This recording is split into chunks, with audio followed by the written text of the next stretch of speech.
What happened to me was I was on drugs and I was trying to hitchhike to my brother-in-law's that lives in Crescent City.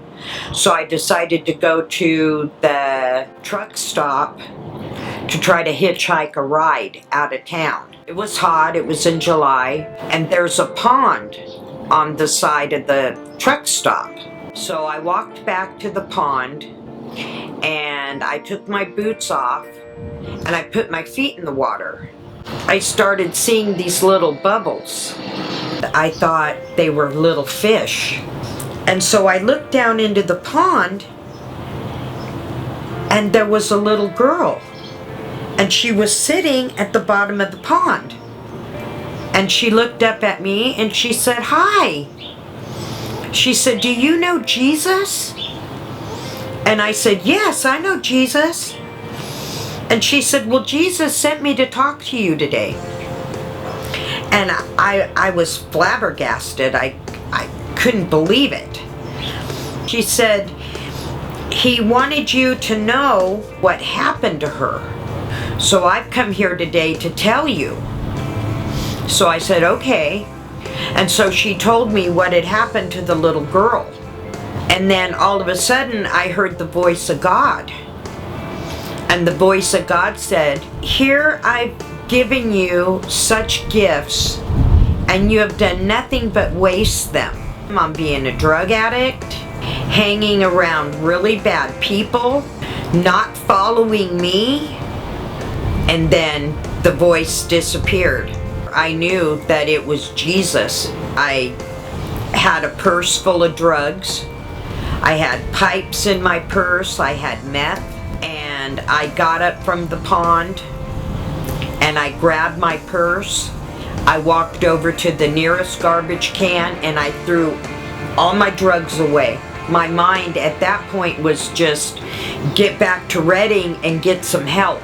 I started walking down the on-ramp of the freeway and I ran into a CHP officer.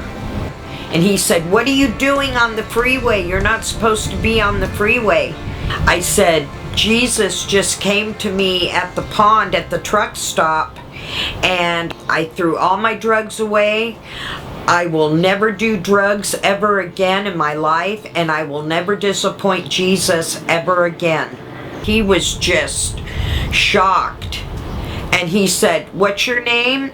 And I told him, I said, "My name is Ardis Green."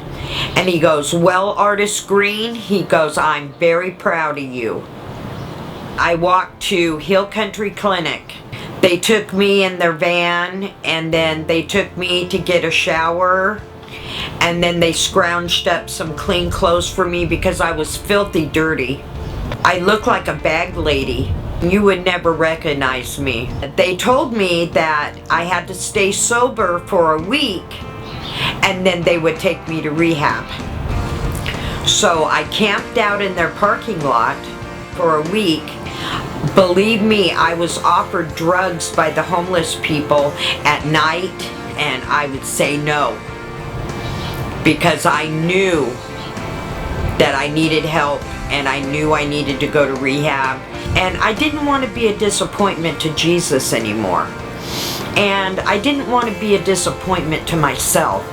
I did the drug test at the end of the week and I passed it. And then they drove me to rehab. When Hill Country surrounded me, I knew that I finally had help. One day, you know, you're just a girl on a farm. The next day, you're experimenting with drugs, you're experimenting with meth, and you don't really realize the outcome of it. And the outcome of it, it can damage your brain for the rest of your life. Follow Jesus, go to rehab, and get the help you need. You can get off this drug. This drug is a horrible drug. You want to ruin your life? Do meth. It will take you straight down to Hell's Gate. It'll cause all kinds of mental damage, all kinds of brain damage. There's hope. There's advocates out there to help you. It took a morning of, hey, do you want a burrito, to make me feel wanted and loved and cared about.